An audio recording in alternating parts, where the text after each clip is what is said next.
प्रणाम सहुने।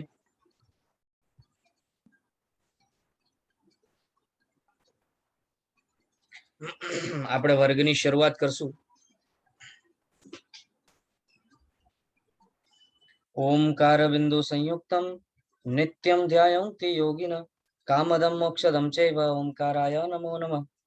अज्ञानतिमिरान्धानं ज्ञानाञ्जनशलाकया नेत्रमुन्मीलितं येन तस्मै श्रीगुरवे नमः। મિશ્રામી દુક્રમ સૌને ગયા વર્ગની અંદર આપણે સર્વ સમૃદ્ધિ અષ્ટકની 4 ગાથાઓ પૂર્ણ કરી હતી।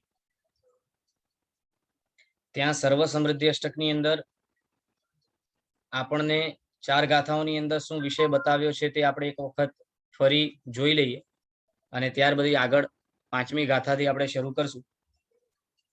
સર્વપ્રથમ સર્વ સમૃદ્ધિ અષ્ટકની પહેલી ગાથામાં આપણને બતાવે છે કે જ્યાં સુધી જીવ પોતે બાહ્ય સમૃદ્ધિને સમૃદ્ધિ તરીકે માને છે અને તેને પકડીને બેઠો છે, એટલે કે તેને છોડવાની તેની તૈયારી નથી,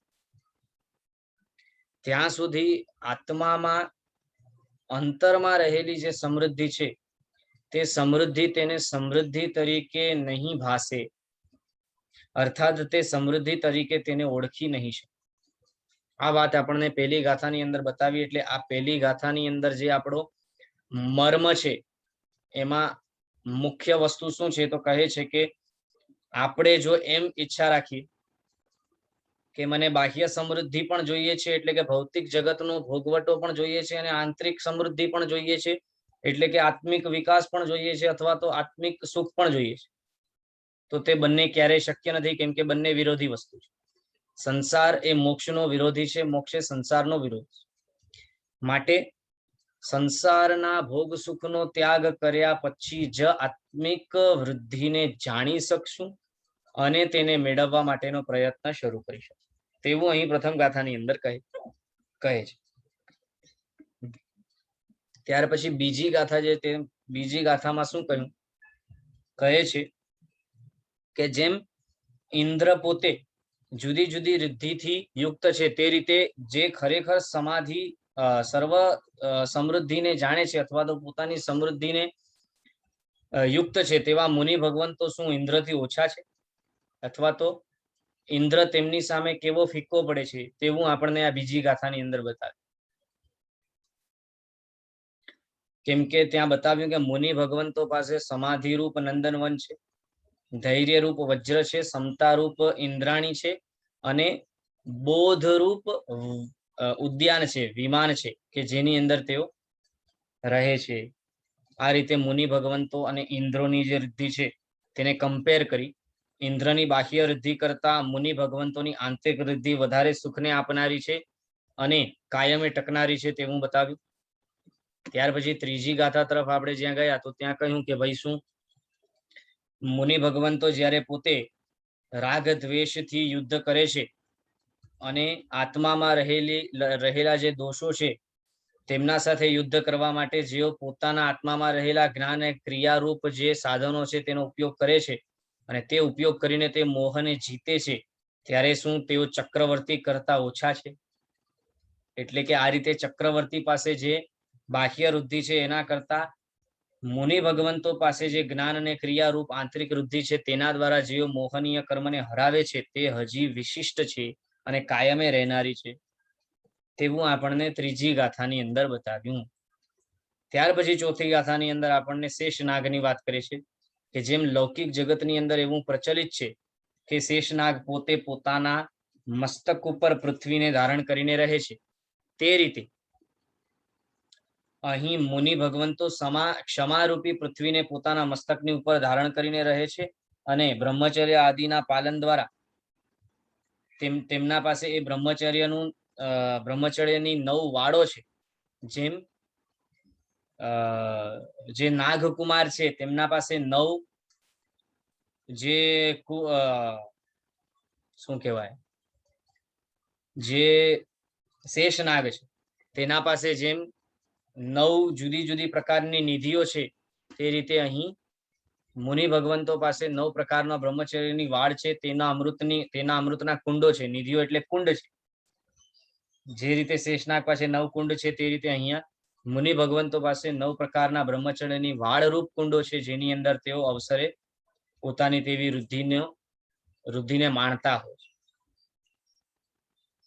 તે વિષયમાં આપણને અહીં ચોથી ગાથાની અંદર વાત કરી છે. જુઓ લખે છે, 9 પ્રકારના બ્રહ્મચર્ય રૂપ અમૃતના કુંડની સ્થિતિના સામર્થ્યથી સ્વામી અને યત્નથી સહિષ્ણુતાના એટલે કે ક્ષમાને રાખતા મુનિ નાગલોકના સ્વામીની પેઠે શોભે છે.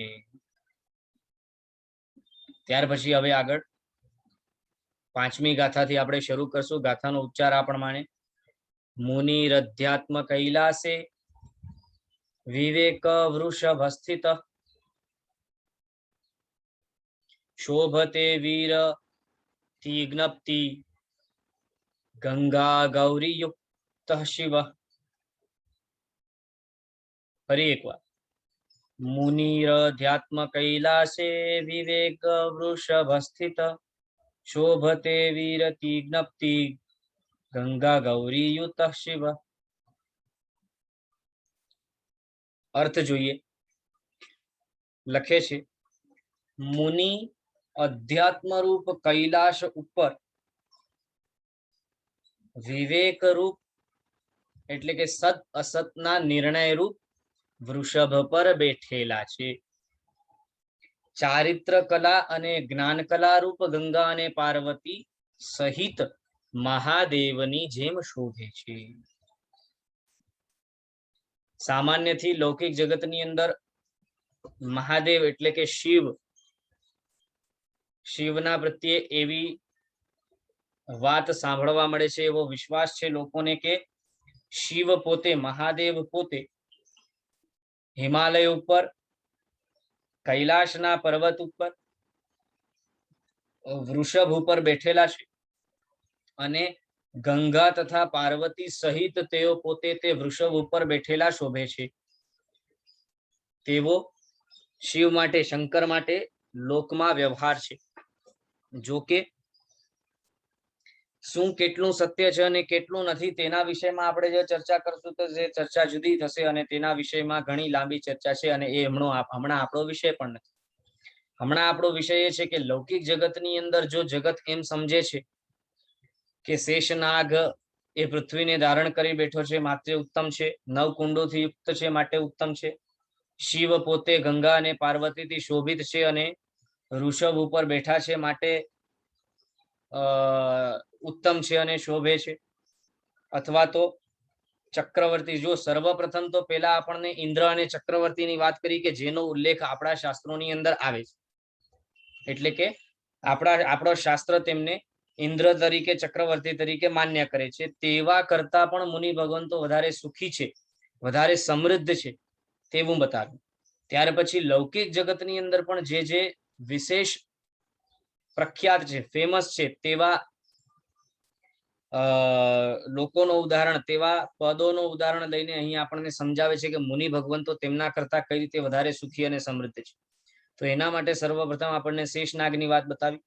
ત્યાર પછી આ 5મી ગાથાની અંદર આપણને શિવની વાત બચાવે છે, કેમ કે શિવ એ ખૂબ જ પ્રખ્યાત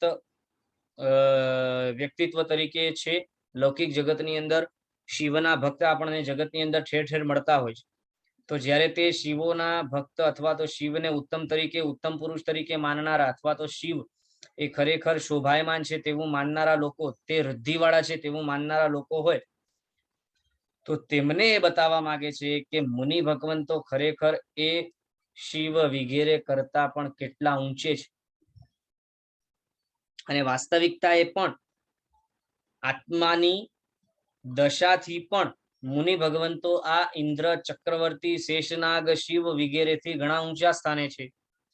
કેમ કે શિવ અને શેષનાગ વગેરેની જો આપણે વાત કરીએ તો તેઓ તો વીરતીને ધરાવતા નથી, અવીરતીથી યુક્ત છે, જ્યારે કે મુનિ ભગવંતો પોતે વીરતીથી યુક્ત ને 6ઠા ગુણ સ્થાનકે છે. માટે તે શિવ વગેરે કરતા તો મુનિ ભગવંતો પોતે હોદ્દા પ્રમાણે પણ ઘણા ઊંચા છે.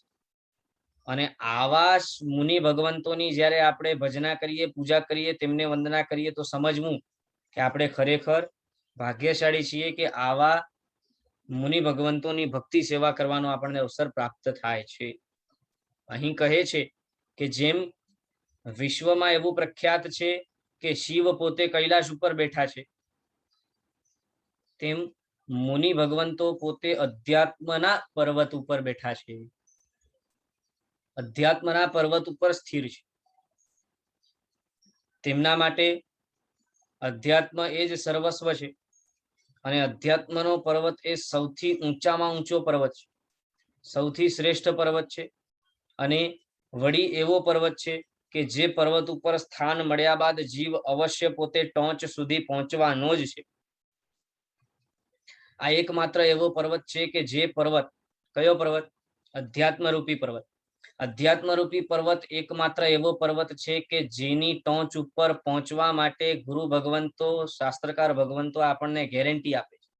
જો એક વખતે અધ્યાત્મ પર્વત ઉપર આપણે ચઢાઈ શરૂ કરી તો અવશ્ય તેના ટોચ ઉપર પહોંચશું જ, તેવું આપણને અહીં કહે છે. માટે લખ્યું મુનિ ભગવંતો અધ્યાત્મ રૂપ કૈલાશ ઉપર છે. વળી એ અધ્યાત્મ રૂપ પર્વત ઉપર રહેલા મુનિ ભગવંતો કેવા વૃષભથી યુક્ત છે અથવા કેવા વૃષભ ઉપર બેઠેલા છે?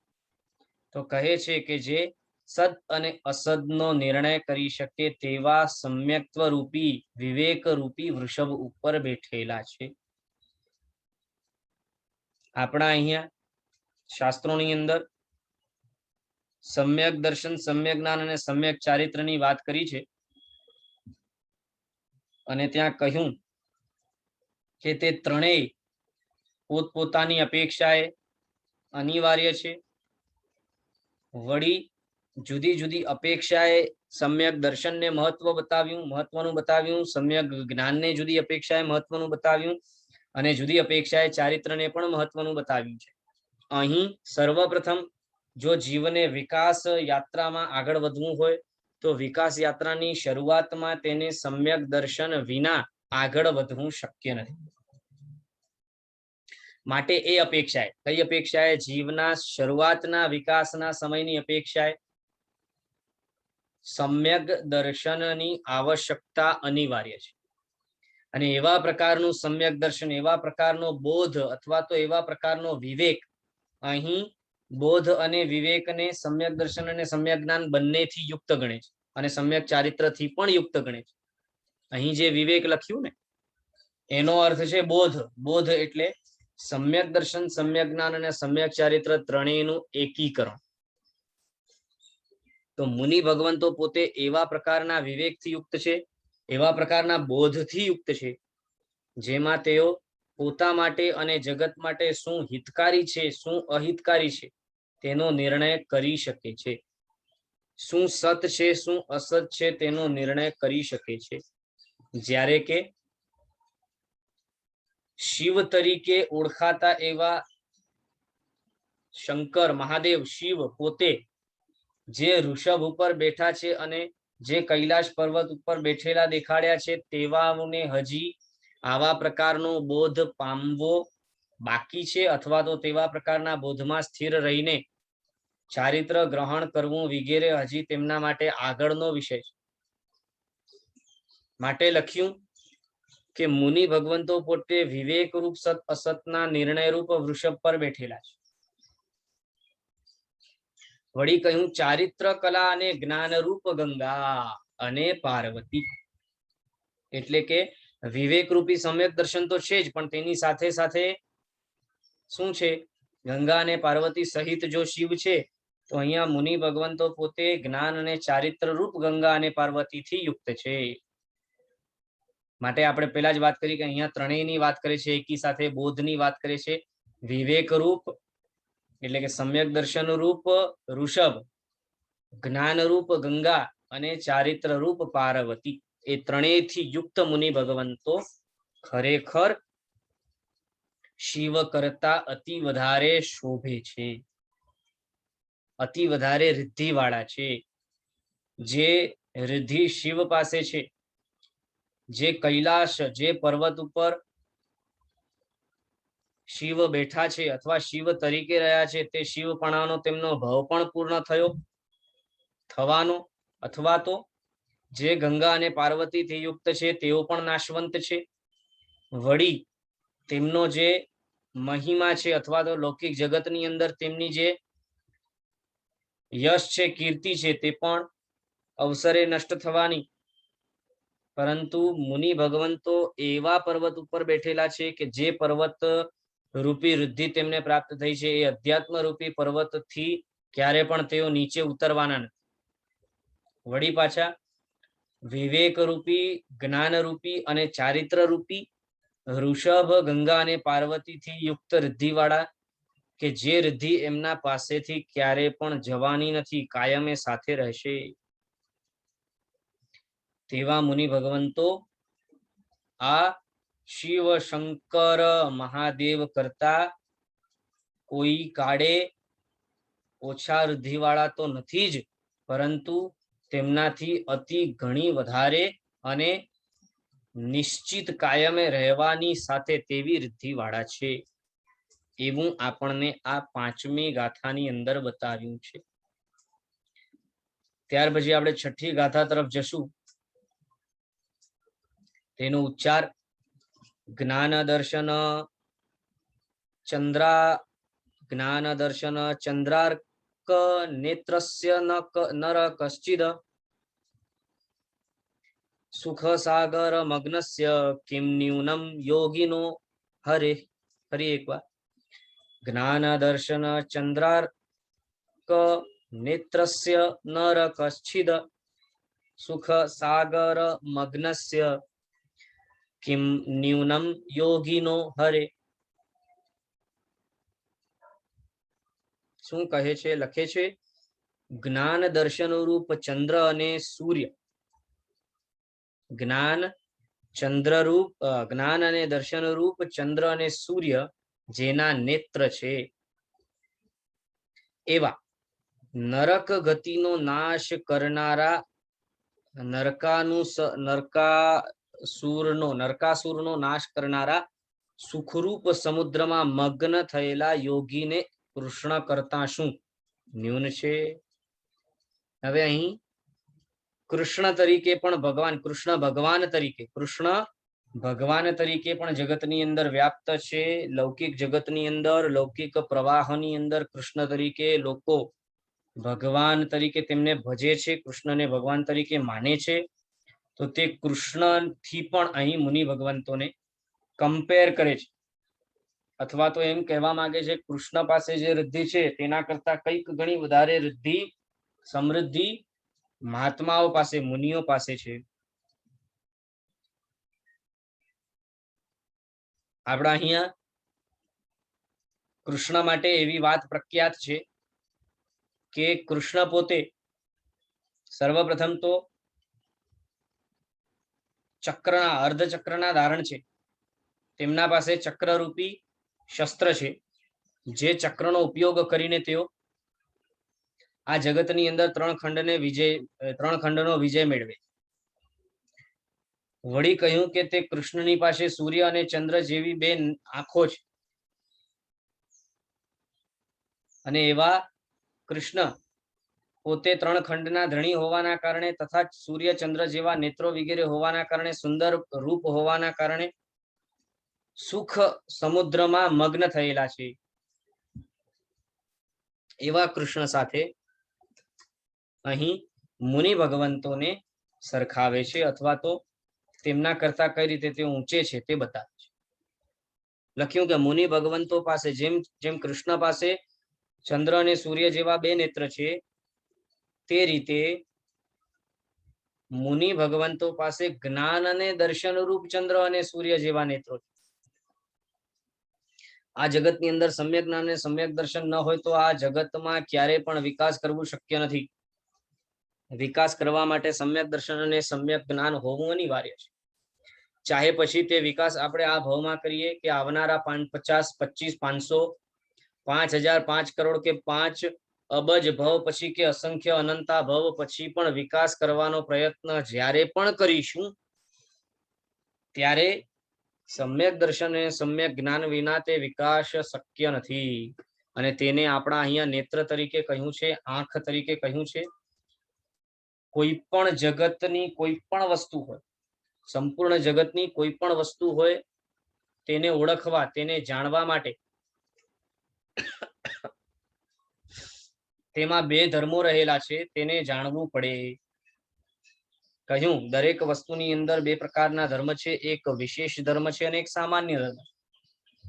સામાન્ય ધર્મને જોવાની, સામાન્ય ધર્મને જાણવાની જે શક્તિ છે તેને દર્શન રૂપ કહ્યું છે, અને વિશેષ ધર્મને જાણવાની જે શક્તિ છે તેને જ્ઞાન રૂપ કહ્યું છે.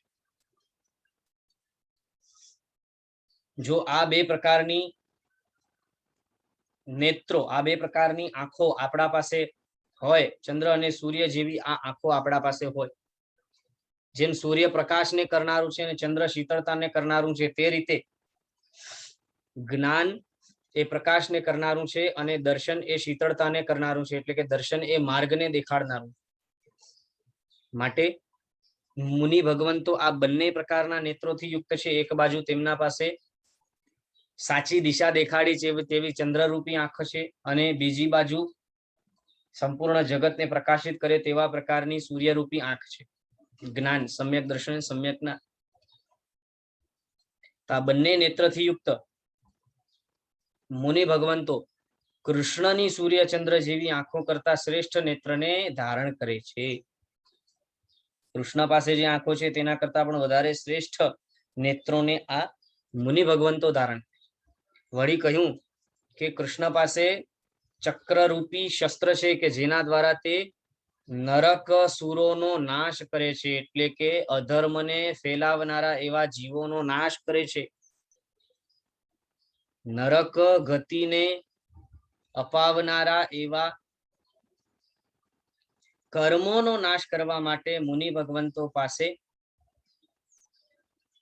જ્ઞાન અને દર્શન રૂપ શસ્ત્ર પણ છે. શું કહે છે? જેમ કૃષ્ણ પાસે ચક્રરૂપી શસ્ત્ર છે, તે રીતે મુનિ ભગવંતો પાસે પણ એવો ચક્ર છે. તપરૂપી ચક્ર કહો, સંયમ રૂપી ચક્ર કહો, તે તપ અને સંયમ રૂપી એવો ચક્ર કે જે ચક્ર દ્વારા મુનિ ભગવંતો પોતે, અથવા તો એમ કહીએ સ્પષ્ટપણે કે મુનિ ભગવંતો પાસે વીરતી રૂપ ચક્ર છે. ચક્ર કેવો? વીરતી રૂપ ચક્ર.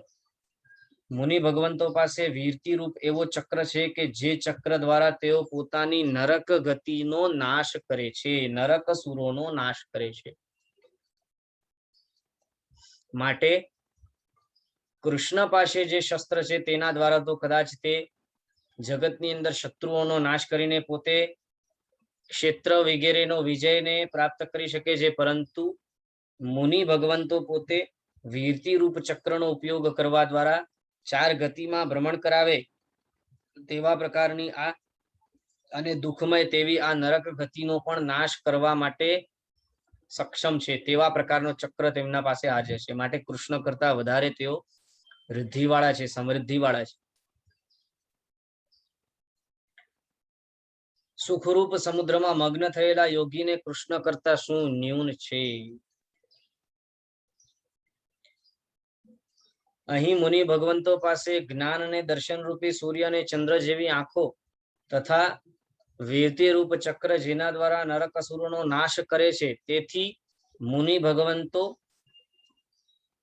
સુખના સમુદ્રમાં લીન થયેલા છે. જેમ કૃષ્ણ પોતે સુખને પામ્યા છે તે રીતે કૃષ્ણ તો કદાચ ભૌતિક સુખને પામ્યા છે, વળી તે ભૌતિક સુખને પામવા માટે જે આરંભ સમારંભ કર્યો છે તેના કારણે કૃષ્ણ મહારાજા વર્તમાન કાળની અંદર નરકનું આયુષ્ય ભોગવી રહ્યા છે. પરંતુ મુનિ ભગવંતો જે સુખને ભોગવે છે તેવા પ્રકારનો સુખ તે ખરેખર આ જ્ઞાન દર્શન રૂપી ચક્ષુઓથી પ્રાપ્ત થાય છે અને વીરતી રૂપ શસ્ત્રથી પ્રાપ્ત થાય છે, ચારિત્ર રૂપ શસ્ત્રથી પ્રાપ્ત થાય છે. માટે જ્ઞાન દર્શન અને ચારિત્રથી યુક્ત આ સર્વ સમૃદ્ધિને ધરાવનારા મુનિ ભગવંતો સુખ રૂપ સમુદ્રની અંદર મગ્ન થયેલા છે. આવા પ્રકારના યોગીઓને ખરેખર કૃષ્ણથી શું સુખ ન્યૂન છે? બિલકુલ નહીં.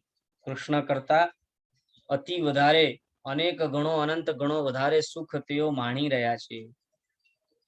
માટે આ રીતે મુનિ ભગવંતોને કૃષ્ણની સાથે કમ્પેર કરીને તેની વાત આપણને અહીં બતાવી છે. તો મુનિ ભગવંતો ઇન્દ્ર કરતા પણ રિદ્ધિમાં શેષ, મુનિ ભગવંતો ચક્રવર્તી કરતા પણ રિદ્ધિમાં શ્રેષ્ઠ, મુનિ ભગવંતો શેષનાગ કરતા પણ રિદ્ધિમાં શ્રેષ્ઠ, મુનિ ભગવંતો શિવ કરતા પણ રિદ્ધિમાં શ્રેષ્ઠ, અને પછી કહે છે મુનિ ભગવંતો કૃષ્ણ કરતા પણ રિદ્ધિમાં શ્રેષ્ઠ. કેમ કે તેમના પાસે આત્મિક વૃદ્ધિ છે. આત્મિક વૃદ્ધિ એ સર્વ ભૌતિક વૃદ્ધિથી અવશ્ય શ્રેષ્ઠ જ રહેવાની. 7મા નંબરની ગાથા લઈએ. યા સૃષ્ટિર બ્રહ્મણો બાહ્યા બાહ્યાપેક્ષા વલંબિની મુને પરાનપેક્ષાંતર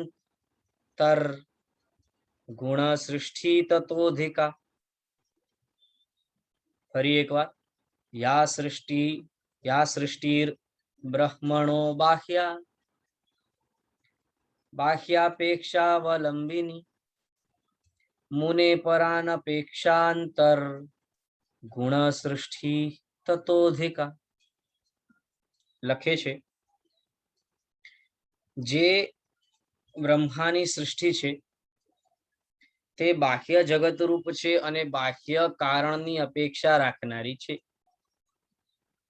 હવે બ્રહ્મા સાથે મુનિ ભગવંતોને સરખાવે છે. ત્યાં કહ્યું લૌકિક જગતની અંદર એવા વચનો પ્રખ્યાત છે કે બ્રહ્મા પોતે સૃષ્ટિના સર્જનહાર છે. સૃષ્ટિની રચના કોણે કરી? તો કહે છે બ્રહ્માએ સૃષ્ટિની રચના કરી. હવે જો અહીં સૃષ્ટિની રચના કરનારા બ્રહ્માને આપણે માનીએ તો સૃષ્ટિની રચના કરવા માટે બ્રહ્માને પોતે પૌદ્ગલિક જગતની, પૌદ્ગલિક પરમાણુઓની, મટીરિયલ જગતની એટલે કે બાહ્ય જગતની અપેક્ષા અવશ્ય રહેવાની. તેના સિવાય તેઓ જગતની સૃષ્ટિની રચના કરી શકે તેવું નથી. એટલે બ્રહ્માને બાહ્ય જગત રૂપ સૃષ્ટિનું માલિક બતાવતા તેમને બાહ્ય જગત રૂપ પૂતગલ પરમાણુઓની અપેક્ષા છે. તો તે બાહ્ય જગત રૂપી સંપૂર્ણ સૃષ્ટિને કરનારા કહેવાયા અને તે સૃષ્ટિના માલિક તરીકે ઓળખાયા. એટલે સૃષ્ટિ રૂપી રિદ્ધિને પામવા માટે બ્રહ્માને બાહ્ય જગતની અપેક્ષા અવશ્ય રહેવાની. તેના વિના તેઓ ક્યારે પણ આ સંપૂર્ણ સૃષ્ટિના કર્તા તરીકે ઓળખાઈ ન શકાય. વળી જ્યાં બાહ્ય જગતની અપેક્ષા છે ત્યાં દુઃખ છે, સુખ નથી. માટે જો ખરેખર બ્રહ્મા આ જગત રૂપી સૃષ્ટિના કર્તા હોય તો તેઓ સુખી નહીં પણ દુઃખી હોય. વળી કહ્યું આગળ લખે છે, જો ફરી વાંચું છું, જે બ્રહ્માની સૃષ્ટિ છે તે બાહ્ય જગત રૂપ છે અને બાહ્ય કારણની અપેક્ષા કરનારી છે. એટલે શું? તો કહે છે કે સંપૂર્ણ જગતનું નિર્માણ કરવા માટે, બાહ્ય જગતનું નિર્માણ કરવા માટે બાહ્ય વસ્તુની અપેક્ષા, બાહ્ય પૂતગલની અપેક્ષા, વળી બાહ્ય જગતનું નિર્માણ કર્યા બાદ જે જીવો પોતે પોતપોતાના જીવનમાં પાપ પુણ્ય વગેરે કરે છે તે પોતાના બાહ્ય મન વચન કાયાની પ્રવૃત્તિઓના આધારે બ્રહ્મા તેમને ફળ આપે છે. તો તે ફળ આપવા માટે પણ જો બ્રહ્મા ફળ આપે તો તે ફળ આપી ક્યારે શકે? જ્યારે જગતમાં લોકો પાપ પુણ્ય વગેરે કરે ત્યારે, અને પાપ પુણ્ય કરવા માટે પણ બાહ્ય જગતની અપેક્ષા છે. એટલે એમ કહેવાય છે કે બ્રહ્માને ફળ આપવા માટે પણ લોકોના, જગતના બાહ્ય પ્રવૃત્તિની અપેક્ષા રહે છે. જ્યારે બીજી બાજુ લખે છે મુનિ ભગવંત, મુનિની અંતરંગ ગુણની સૃષ્ટિ બીજાની અપેક્ષા રહિત છે, તેથી અધિક છે. એટલે શું? તો કહે છે મુનિ ભગવંતોને પોતાની ગુણોરૂપી સૃષ્ટિનું સર્જન કરવું હોય તો તેમને કોઈ પણ બાહ્ય પદાર્થની અપેક્ષા નથી. તેઓ પોતાના સૃષ્ટિનું સર્જન માત્ર ગુણોથી કરી શકે. અને ગુણ એ બાહ્ય વસ્તુ નથી, એ તો આત્માની પોતાની પૂંજી છે. માટે આત્માને પોતાને બાહ્ય જગતની કોઈ અપેક્ષા નથી. બાહ્ય જગતની અપેક્ષા વિના માત્ર ગુણોના આધારે પોતે પોતાના સંપૂર્ણ આંતરિક સૃષ્ટિની રચના કરી શકે છે. તે રીતે મુનિ ભગવંતો પોતે પોતાના ગુણોના આધારે આંતરિક સૃષ્ટિની રચના કરે છે અને તે આંતરિક સૃષ્ટિની રચના કરીને તેમાં તેઓ સુખપૂર્વક રહે છે. બ્રહ્માને તો સુખ નથી, દુઃખ છે. કેમ કે જગતના કર્તા તરીકે બ્રહ્મા રહ્યા, બાહ્ય જગતની બાહ્ય વસ્તુની અપેક્ષા હોય તો બાહ્ય વસ્તુની અપેક્ષા રાખનારા અને બાહ્ય વસ્તુથી સૃષ્ટિનું સર્જન કરનારા એવા બ્રહ્મા ખરેખર સુખી ન રહી શકે.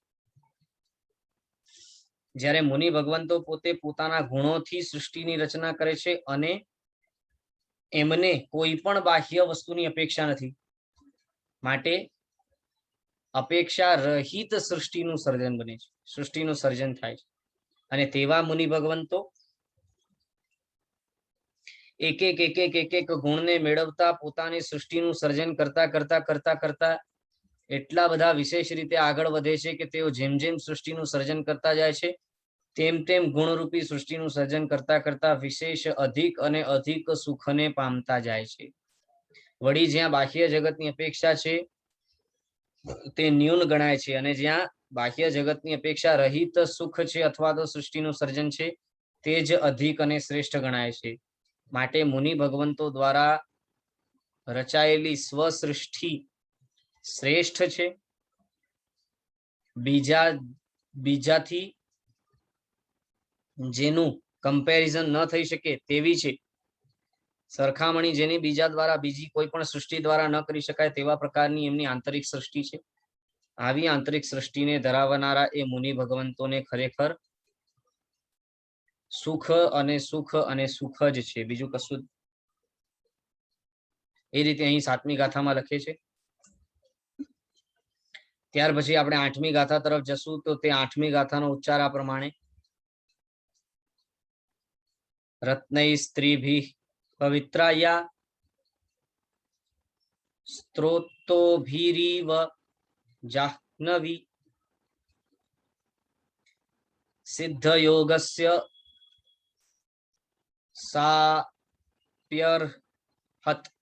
સાપ્યર્હત સિદ્ધયોગસ્ય સાપ્યર્હત પદવી ન દવીયસી ફરી એકવાર: રત્નૈ સ્ત્રીભિઃ પવિત્રાયા સ્ત્રોતોભિરીવ જાહ્નવી સિદ્ધયોગસ્ય સાપ્યર્હત પદવી ન દવીયસી. લખે છે, જેમ 3 પ્રવાહો વડે પવિત્ર ગંગા છે તેમ 3 રત્ન વડે પવિત્ર તે તીર્થંકર પદવી અને એ પદવી પણ સિદ્ધ યોગ વાળા સાધુને અતિ દૂર નથી.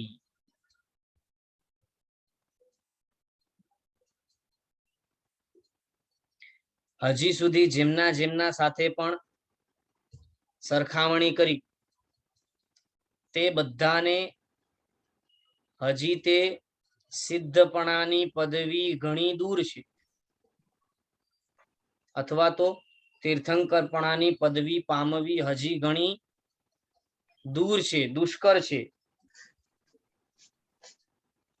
પરંતુ જે મુનિ ભગવંતો છે તેઓને આ તીર્થંકર રૂપી પદવી અથવા તો સિદ્ધપણાની પદવી પામવી બહુ દૂર નથી. એવું કેમ કહે છે? તો ત્યાં કહ્યું કે સર્વપ્રથમ સાધુ ભગવંતોને ઇન્દ્રથી સરખાવ્યું અને ઇન્દ્ર સાથે સરખામણી કરતા કહ્યું કે કદાચ ઇન્દ્ર સમ્યક્ત્વને ધારે, એટલે ઇન્દ્રો બધા સમ્યક્ત્વી છે તો ઇન્દ્ર સમ્યક્ત્વને ધારણ કરે છે એવું 100% વાત ચોખ્ખી. પરંતુ ઇન્દ્ર પાસે હજી ચારિત્ર નથી. ઇન્દ્ર પાસે સમ્યક દર્શન અને સમ્યક જ્ઞાનની હાજરી છે, પરંતુ ઇન્દ્ર પાસે સમ્યક ચારિત્રની હાજરી નથી. વળી જે બાહ્ય રુદ્ધિ છે તેની અંદર તેને હજી લોલુપ્તતા છે, ગલગલિયા છે, હજી આનંદનો મજાનો ભાવ છે. જ્યારે બીજી બાજુ મુનિ ભગવંતો પાસે આ 3 રત્ન અવેલેબલ છે, હાજર છે. જેમ અહીંયા લખ્યું ને 3 પ્રવાહો વડે પવિત્ર ગંગા છે તેમ 3 રત્નો વડે પવિત્ર તે તીર્થંકર પદવી. 3 રત્નો કયા? સમ્યક દર્શન, સમ્યક જ્ઞાન અને સમ્યક ચારિત્ર રૂપ 3 રત્ન છે. તે 3 રત્ન સાધુ ભગવંતો પાસે હાજર છે, મુનિ ભગવંતો પાસે હાજર છે, વળી તે ત્રણે ત્રણ રત્નની પરાકાષ્ઠાએ જે પહોંચે છે તે જીવ તીર્થંકર પદવીને પણ પ્રાપ્ત કરે છે અને સિદ્ધ યોગને પણ પ્રાપ્ત કરે છે. માટે મુનિ ભગવંતો તે ત્રણેય રત્નથી યુક્ત હોવાના કારણે તેમની પરાકાષ્ઠા સુધી પહોંચવું અને પરંપરાએ તીર્થંકર પદ અને સિદ્ધ પદને પામવું તેમના માટે મુશ્કેલ નથી. તેમના માટે તે પદ દૂર નથી, પરંતુ ઇન્દ્રો માટે હજી તે પદ દૂર છે. વળી કહ્યું, બીજા નંબરમાં મુનિ ભગવંતોને ચક્રવર્તી સાથે સરખાવ્યું તો કહે છે, જે ચક્રવર્તી કદાચ પોતે સમ્યક દર્શન, સમ્યક જ્ઞાન સાથે સમ્યક ચારિત્રનો અંગીકાર કરે, તે જીવ હજી પોતે પરમાત્માના માર્ગમાં આગળ વધીને સદગતિને પામી શકે છે, પરંપરાએ મોક્ષને પણ પામી શકે છે. પરંતુ જે ચક્રવર્તી પોતે મુનિપણાના માર્ગને ગ્રહણ કરતા નથી, તેઓ નરક ગતિમાં જાય છે. માટે વિચાર કરીએ કે ચક્રવર્તીપણાની અંદર પણ જે બાહ્ય વૃદ્ધિ સિદ્ધિ છે, તે બાહ્ય વૃદ્ધિનો ભોગ કરવા માટે કેવી ભયંકર પરિસ્થિતિઓથી પસાર થવું પડે છે. એટલે માત્ર તે બાહ્ય જે વૃદ્ધિ છે તેને મેળવવા, તેને ભોગવવા માટે સર્વપ્રથમ તો વિશેષ આરંભ સમારંભ કરવો પડે છે. વળી તેને ભોગવતા જે વિશેષ આરંભ સમારંભ થાય છે તેના કારણે જે પાપ કર્મ બંધાય છે, તેના દ્વારા નરકનું આયુષ્ય બંધાય છે. ત્યાં ચક્રવર્તી માટે પણ કહ્યું, જો ચક્રવર્તી પોતે મુનિપણાને પામે, એટલે કે સમ્યક દર્શન, સમ્યક જ્ઞાન, સમ્યક ચારિત્ર ત્રણેયનું એકીકરણ સાથે પામે, તો તે બચી શકે છે અને તો જ તે પોતે રત્નત્રયી દ્વારા તીર્થંકર પદ અને સિદ્ધ પદને પામી શકે છે. અન્યથા જે ચક્રવર્તી પણ માત્ર બાહ્ય વૃદ્ધિથી યુક્ત એવો નરક ગતિમાં જાય છે, નરકગામી બને છે. ત્યાર પછી શેષનાગ સાથે મુનિ ભગવંતોને સરખાવ્યું અને કહ્યું કે શેષનાગ પાસે કદાચ નવકુંડ રૂપી સમૃદ્ધિ વગેરે ઘણું બધું છે, પણ તે ફરી બાહ્ય સમૃદ્ધિ છે. રત્નત્રયની અપેક્ષા તેના પાસે કશું જ ન હોવાના કારણે તેને હજી સિદ્ધ યોગ સાધી સંપૂર્ણપણે સુખી બનવાનો જે માર્ગ છે તે દૂર છે. તે રીતે શિવ માટે પણ, બ્રહ્મા માટે પણ અને કૃષ્ણ માટે પણ એ માર્ગ હજી દૂર છે. જો કે ખરેખર રત્નત્રયની આરાધના કરનારા એવા મુનિ ભગવંતો માટે તે માર્ગ નજીક છે. શ્રેષ્ઠ માર્ગ પાસે તેઓ જલ્દીથી ઝડપથી પહોંચી શકે તેવા છે. તીર્થંકર પદવીને પણ પામી શકે. જો કે બધા જ મુનિ ભગવંતો કઈ તીર્થંકર પદને પામે નહીં, પરંતુ રત્નત્રયની ઉત્કૃષ્ટ આરાધના કરનારા તે તીર્થંકર પદને પણ પામતા હોય છે અને અવશ્ય સિદ્ધ પદને તો પામવાના જ છે. માટે એક બાજુ ભાવના અને એક બાજુ સાધના આરાધનાની વાત કરી છે. આપણા અહીંયા શાસ્ત્રોની અંદર એક સિદ્ધાંત છે, એક વચન છે. ત્યાં કહે છે કે જ્યાં શક્ય હોય ત્યાં સાધના કરવાની શાસ્ત્રોમાં વાત કરી છે અને જ્યાં અશક્ય હોય ત્યાં ભાવના કરવાની વાત કરી છે. ફરી એક વાર, જ્યાં શક્ય હોય ત્યાં સાધના કરવાની વાત કરી છે અને જ્યાં અશક્ય હોય ત્યાં ભાવના કરવાની વાત કરી છે. તીર્થંકર ભગવંતો પોતે પણ, અથવા તો જે જીવ પોતે તીર્થંકર પદવીને પામે છે તે પણ આ બંને વસ્તુઓથી યુક્ત છે. એક બાજુ સાધના પણ છે અને એક બાજુ ભાવના પણ છે. કઈ રીતે? કહે છે, રત્નત્રયની આરાધના દ્વારા, વિશસ્થાનક પદોની આરાધના દ્વારા તેમના જીવનમાં ઉત્કૃષ્ટ કોટિની સાધના હોય છે અને બીજી બાજુ સવી જીવ કરું શાસન રસીની ભાવના હોય છે. એટલે એક બાજુ ભાવના છે અને એક બાજુ સાધના છે. આ બંને વસ્તુઓ જ્યારે ઉત્કૃષ્ટ દશાને પામે છે ત્યારે તીર્થંકર નામકર્મ બંધાય છે અને નિકાચિત થાય છે. તેવા જીવો તીર્થંકર પદને પામી શકે છે. તેવા જીવો તે પદને પામીને અવશ્ય સિદ્ધિને મેળવવાના છે. માટે અહીં એ રીતે લખ્યું છે કે ત્રણ રત્ન વડે પવિત્ર તે તીર્થંકર પદવી પણ સિદ્ધ યોગ વાળા સાધુને અતિ દૂર નથી. તો આ રીતે અહીં આપણને બતાવ્યું સર્વ સમૃદ્ધિ અષ્ટક. સર્વ સમૃદ્ધિ અષ્ટકની અંદર આપણે આજે 4 ગાથાઓ લીધી, 5મી, 6ઠી, 7મી અને 8મી. આ ચારેય ગાથાઓ દ્વારા સર્વ સમૃદ્ધિ અષ્ટક અહીં પૂર્ણ થાય છે. ત્યાર પછી આગળ આપણને કર્મ વિપાક અષ્ટક, કર્મ વિપાક ધ્યાન અષ્ટક, ચિંતન કહો કે ધ્યાન કહો, અહીં ચિંતન લખેલું છે. મૂળ કર્મ વિપાક ધ્યાન અષ્ટક છે. કર્મ વિપાક ધ્યાન અષ્ટક. તો કર્મ વિપાક એ શબ્દ આપણે પહેલા પણ ઘણી વખત સાંભળ્યો છે. કર્મ કોને કહેવાય તે પણ હવે આપણને ખબર છે, અને વિપાક કોને કહેવાય તે પણ આપણે જાણીએ છીએ.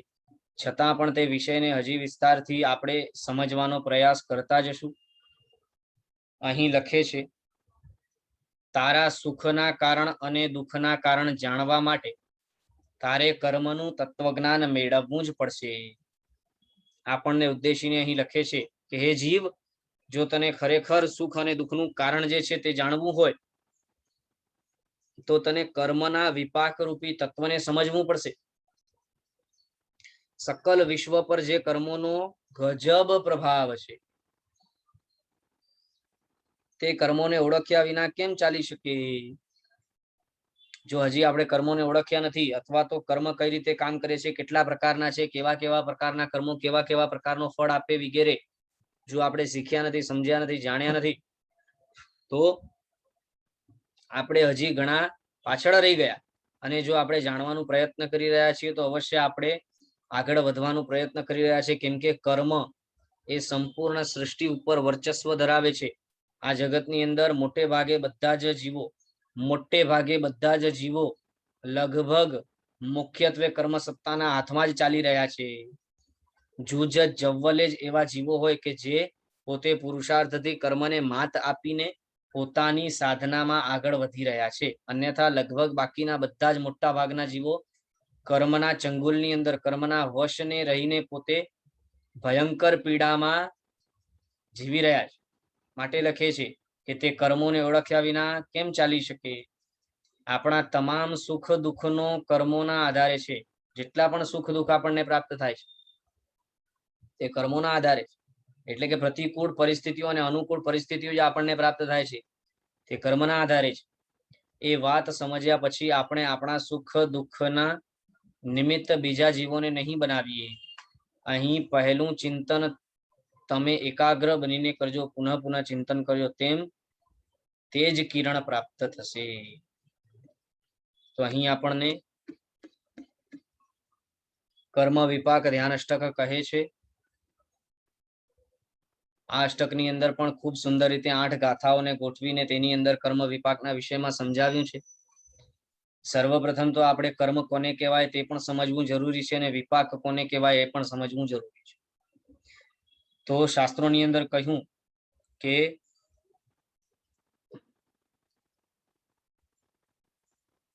જીવ પોતે પોતાના મન વચન કાયાથી જે ક્રિયાઓને કરે છે તે ક્રિયાઓના કારણે જીવ જેવા કર્મને બાંધે છે, એટલે કે જેવા પ્રકારના અધ્યવસાયોથી જીવ પોતે મન વચન કાયાની ક્રિયા કરે છે, તે અધ્યવસાયોના કારણે, તે પરિણામોના કારણે આત્મા ઉપર વાતાવરણમાંથી ચોંટતા કર્મ પૂતગલો તે જ કર્મ છે.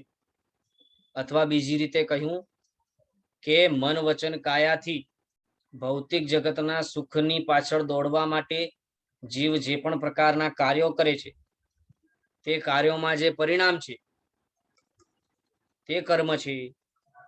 એમ બંને રીતે કર્મની વ્યાખ્યા શાસ્ત્રોની અંદર કરી છે.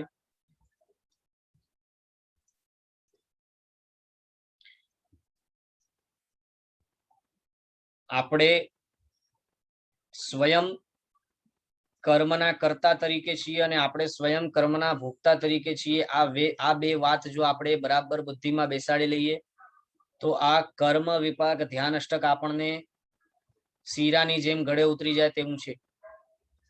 પરંતુ જો આ બે વાત આપણે માન્ય ન કરતા હોઈએ અથવા તો તેને યુક્તિથી ન સમજ્યા હોઈએ તો આ અષ્ટક આપણને ગળે ન ઉતરે. માટે સર્વપ્રથમ જીવ સ્વયં જ કર્મનો કર્તા છે તે જાણવાની જરૂર છે.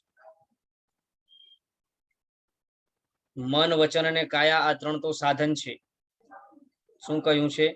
મન વચન અને કાયા આ 3 તો સાધન છે, અને આ ત્રણેયનું સંચાલન કોણ કરે છે? આપણે સ્વયં કરીએ છીએ. આત્મા તરીકે મન વચન કાયાનું સંચાલન આપણે સ્વયં કરીએ છીએ. તે મનની અંદરના વિચારો એ પણ આપણા કારણે છે. વચનનો ઉપયોગ પણ સ્વયં આત્માના કારણે છે અને કાયાનો ઉપયોગ પણ આત્માના કારણે જ છે. ટૂંકમાં આત્મામાં જેવા પ્રકારની માન્યતાઓ છે તે માન્યતાઓથી આત્મા પ્રેરિત થાય છે. તે માન્યતાઓથી પ્રેરિત થયેલો આત્મા ભૌતિક જગત તરફ પ્રેરાયેલો હોય તો ભૌતિક જગતને પામવા માટે મન વચન કાયાથી પ્રવૃત્તિ કરે છે. અને આધ્યાત્મિક જગત તરફ પ્રેરાયેલો હોય તો આધ્યાત્મિક જગત તરફ મન વચન કાયાની પ્રવૃત્તિ કરે છે.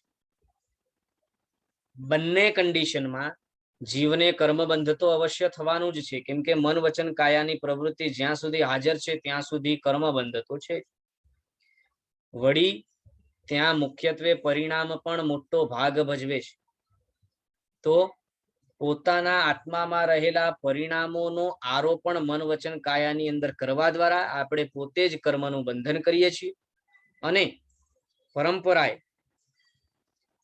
તે જ કર્મનું બંધન કરવા દ્વારા આપણે પોતે ભવિષ્યમાં ઉદયમાં આવનારા તે કર્મોને ભોગવીએ છીએ. એટલે કે તેનો વિપાક, તેનો જે ફળ મળે છે તે ફળને આપણે ભોગવીએ છીએ. અહીં વિપાક શબ્દોનો અર્થ શું છે? ફળ. વિપાક એટલે ફળ. જેવા પ્રકારના કર્મો કર્યા હોય તેવા પ્રકારના તેઓ ફળને આપનારા બને છે અને તે ફળનો ભોગવટો પણ આ જગતની અંદર આપણે કરીએ છીએ. ટૂંકમાં કહેવાનું તાત્પર્ય એટલું છે, દરેકે દરેક જીવ પોતે વ્યક્તિગત રીતે કર્મનું બંધ કરે છે અને કર્મને ભોગવે છે. એના સિવાય એના કર્મોને ભોગવવા માટે બીજો કોઈ નથી આવવાનો. વળી સંસારમાં સર્વ જ જીવો, કોઈ પણ સંસારની અંદર એવો જીવ નથી જે કર્મથી રહિત હોય. સંસારમાં રહેલા બધા જ જીવો કર્મથી યુક્ત જ છે. માટે સર્વે જીવવા કમવસ્સ 14 રજ્જબ હમંત, આ વાતને આપણે બુદ્ધિમાં બેસાડવાની છે. 14 રાજલોકમાં ભ્રમણ કરતા સર્વે જીવો કર્મ મલથી યુક્ત છે જ. આ વાત બરાબર ખ્યાલમાં રાખવાની. કર્મનો કરતા જીવ સ્વયં, કર્મનો ભોગતા જીવ સ્વયં. આ બે વાત જાણ્યા બાદ એ પણ જાણવાની જરૂર છે કે આ કર્મરૂપી મલથી જીવ પોતે મુક્ત પણ થઈ શકે છે. કર્મ બાંધી શકે છે તો કર્મને ખપાવી પણ શકે છે, કર્મથી રહિત પણ થઈ શકે છે. અને કર્મ રહિત અવસ્થાને જ ખરેખર મોક્ષની અવસ્થા કહી છે. આંશિક કર્મ નિર્જરા આંશિક મોક્ષ છે, પૂર્ણ કર્મ નિર્જરા પૂર્ણ મોક્ષ છે. તો તે મોક્ષને પામવા માટે પણ કઈ રીતે આ કર્મ વિપાક ધ્યાન નામનો અષ્ટક આપણને કામ આવશે. જ્યારે જ્યારે જગતની અંદર અનુકૂળ પ્રતિકૂળ પરિસ્થિતિઓ સર્જાય ત્યારે ત્યારે આપણને કઈ રીતે આ કર્મનો વિપાક જે છે તેનું ચિંતન કરવાનું છે, જેથી આપણે અવસરે અવસરે કર્મબંધન ઓછું કરતા જશું અને કર્મ નિર્જરા વિશેષ કરતા જશું. તે બધો વિષય આપણને સમજાવશે. તો તે અષ્ટક આપણે અવસરે આગળ વધતા જોશું. આટલામાં કોઈને પણ કોઈ પણ પ્રકારનો પ્રશ્ન હોય તો આપ હેન્ડ રેઝ કરીને પૂછી શકો છો.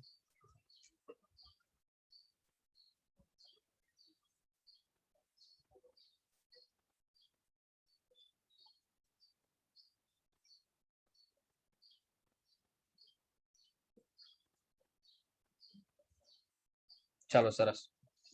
તો ઘણા બધા જુદા જુદા અષ્ટકો આપણે કર્યા છે. એક એક અષ્ટક કરતા કરતા કરતા ઘણા બધા જુદા જુદા વિષયો આપણા થયા છે. સર્વપ્રથમ આપણે પૂર્ણતા અષ્ટક થી શરૂ કર્યું. પૂર્ણતા અષ્ટક, મગ્નતા અષ્ટક, સ્થિરતા અષ્ટક, અમોહ અષ્ટક, જ્ઞાનાષ્ટક, શમ અષ્ટક, ઇન્દ્રિય જય અષ્ટક, ત્યાગ અષ્ટક, ક્રિયા અષ્ટક, તૃપ્તિ અષ્ટક, નિર્લેપતા અષ્ટક, નિસ્પૃહતા અષ્ટક, મૌન અષ્ટક, વિદ્યા અષ્ટક, વિવેક અષ્ટક, મધ્યસ્થતા અષ્ટક, નિર્ભયતા અષ્ટક, અનાત્મ સંશયાષ્ટક, તત્વદ્રષ્ટિ અષ્ટક અને હવે સર્વ સમૃદ્ધિ અષ્ટક. દરેકનો વિષય જુદો જુદો છે અને દરેકના વિષયનો પોતાનો મહત્વ છે. તો તે દરેક વિષયને બારીકાઈથી સમજતા જોતા એમાંનો જે સાર છે એ બરાબર તમને કાઢવાનો, તેને અલગથી નોંધીને રાખવાનું, એટલે એ અષ્ટકનો જે મૂળ સાર છે તે તમને ખ્યાલ આવે. અને ડાયરેક્ટ એ મૂળ સાર જે છે તમે પોતાના બુદ્ધિમાં ધારણ કરીને રાખી શકો, એ જ ઉપાય છે. કેમ કે આ ગ્રંથ એટલો બધો ગંભીર છે, એટલો બધો વિશાળ છે કે આને એક જ વખત કરતાની સાથે બધો ગ્રંથ આપણને સમજાઈ જાય તેવી શક્યતા નથી. વારંવાર વારંવાર વારંવાર કરવા દ્વારા જ તે શક્ય. આજ માટે હવે આપણે અહીં પૂર્ણ કરીએ છીએ. નેક્સ્ટ વર્ગની અંદર આપણે વિશેષ રીતે આગળ વધશું. કર્મ વિપાક ધ્યાન અષ્ટક તરફ આગળ જશું. જીના આજ્ઞા વિરુદ્ધ કહેવાયું હોય તો મિચ્છામિ દુક્કડમ. સર્વમંગલ માંગલ્યમ સર્વ કલ્યાણ કારણમ પ્રધાનમ સર્વધર્માણામ જૈનમ જયતિ શાસનમ જીન શાસન દેવકી જય. બધાને ખૂબ ખૂબ આભાર. મિચ્છામિ દુક્કડમ.